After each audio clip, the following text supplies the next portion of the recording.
Trudeau is continuing his tyrannical reign as he pushes through the Online Harms Act or bill or whatever it is. We're going to get into it. It's absolutely crazy what is happening. So this actually comes from the Telegraph in the UK. Very interesting. So Canada's descent into tyranny is almost complete. This is just crazy. So Canadian Prime Minister Justin Trudeau is threatening his most tyrannical attack on freedom yet through the government's proposed Online Harms Act, currently Bill C-63, brought to you by the same farcically named Liberal Party who froze the bank accounts of truckers who protested against mandates. The OHA is the government's overzealous attempt to promote online safety. And I think the big thing and the big push with this is to just drive society down into the ground, essentially. And obviously, this is more of a censorship bill, just like the Bill C-11 that passed. And they're rushing to get these things through. They're rushing to get these things through before an election is called or before something is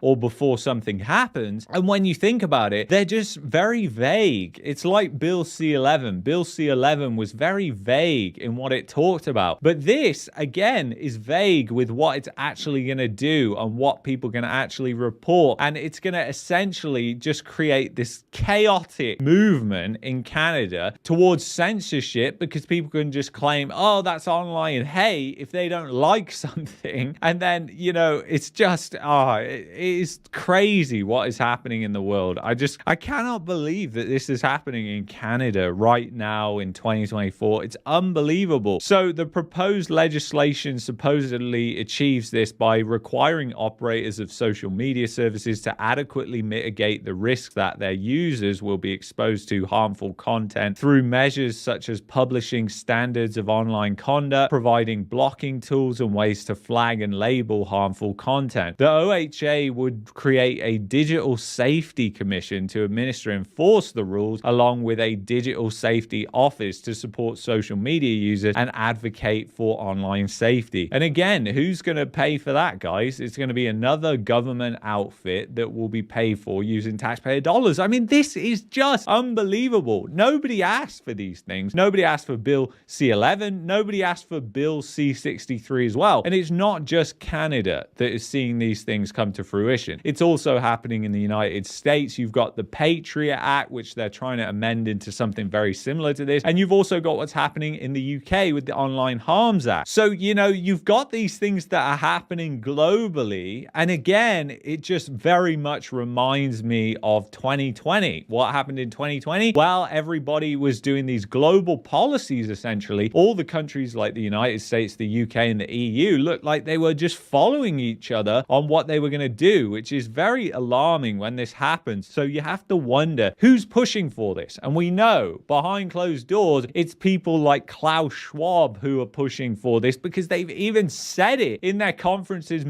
many times that they want these type of things. And it's just unbelievable. So, you know, absolutely crazy. Most controversial, the OHA's provisions on posting hateful content will require amendments to Canada's criminal code as well as its Human Rights Act, which is just unbelievable. It's really becoming like almost a police state now when it comes to even social media. I mean, it's unbelievable that we've got to this point. And I think that the fact that people aren't standing up and actually opposing things like this is somewhat worrying. I mean, almost all these things are happening in the shadows, yet nobody is speaking up about it. I mean, you've got good people out there like Mr. Sunshine and Clyde that are making their voices heard on this. You've got Viva, who's also doing the same. And, you know, it's just crazy. It really is. You know, you cannot avoid what is happening in Canada with censorship. It is unbelievable that it is happening in Canada. You just wouldn't expect it in 2024. Or would you actually on this channel? With what we've seen over the past 3 to 4 years, I guess you would expect it. And yeah, it's just kind of crazy. Canadians ranked low on global mental health well-being list. 1 in 4 people distressed. And do you think this has something to do with the overwhelming amount of debt that Canadians have? I mean, I was just literally reading through this article here, which is about millennials most likely to get rid of their cars due to cost of living crunch. I mean, how is that going to impact their mental health in Canada? It's not like Canada has a state-of-the-art public transit system in British Columbia that they can just fall onto, that will impact their life. That will impact where they can go and their freedom, essentially. And I think this is exactly what the government is kind of pushing for with this inflation tax. So it's crazy what is happening. But yeah, this is literally happening, guys. So if you look into these charts here, it really shows a bleak. So mental health has not recovered compared to pre-pandemic levels. You can see 2019 and how it's gone down in the 8 English-speaking countries. And then if you go down as well, this may surprise you, but Spanish-speaking countries are thriving, English countries aren't. I mean, it doesn't surprise me because in a lot of these developing countries, they live more simple lives, which actually means they're much happier because they're not chasing all these things to make themselves look good. They're just actually living their life. There's more sense of a community. People actually get together, have fun,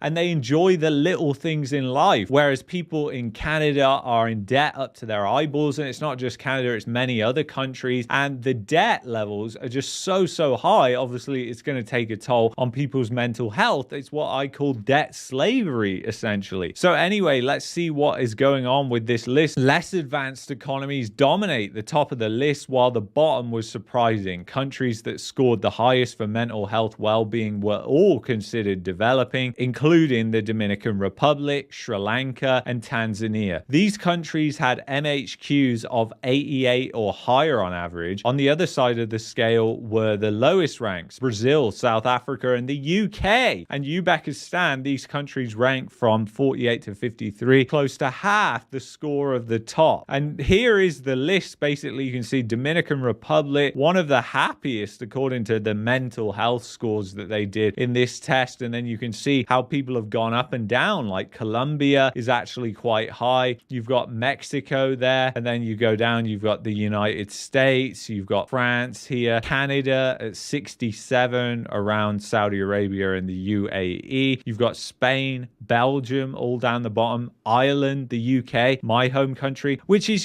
funny when you really think about the UK, because I've been saying time and time again, I see the same warning signs happening in Canada that happened in the UK.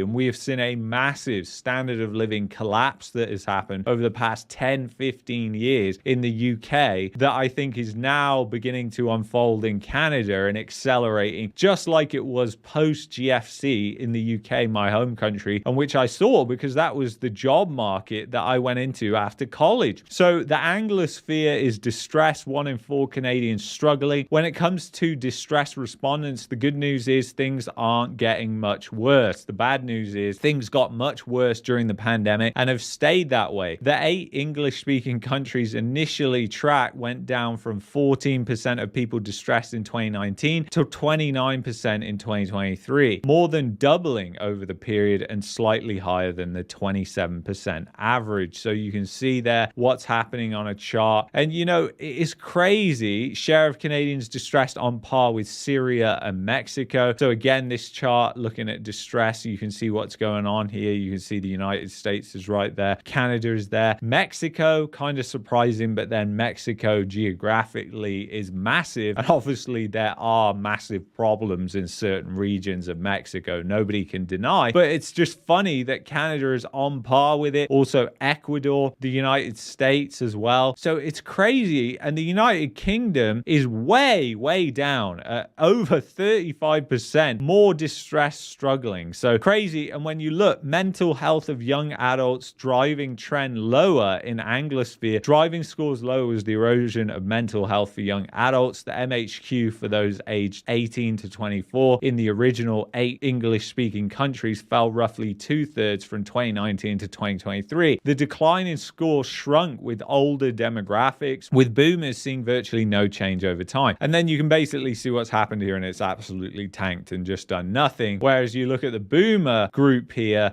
just kind of maintained, same with 75 plus, and all the rest of them kind of just maintained, although they initially dropped, still haven't recovered. But just look how much the young people have dropped. This is really alarming when you think about the future of the world, to be honest, especially the Western world. And that's why I'm bringing this to your attention. I mean, I just think that this is something that we have to change. This reliance on debt, this debt slavery economy, it just doesn't work. It just doesn't work work for productivity. It doesn't work for mental health. And we are seeing the foundation of our society just disintegrate before our eyes. And I think this is exactly what the globalists want. And this is exactly why policies exactly like this one are being pushed in Canada so hard. Things like Bill C-11. They want to erode people and kick people down into the dirt, as sad as that is. But again, just listen to this article and then think about how this gels with what we just saw with mental health and well-being. While the majority of Canadians still believe it would be impossible for them not to own a car, a new survey finds many people in BC are either planning to ditch their rides or not get one at all due to the cost of living. According to car share Turo, 1 in 10 people in British Columbia say they're planning to stop owning or leasing their car in the future, with many of them citing financial reasons behind their decision to do so. According to Turo, millennials are the most likely to get rid of their vehicle in the future. Turo explains having a car is too expensive was the #1 reason for those who reported not having a car right now. So again, it just goes back to cost of living, expensive, debt,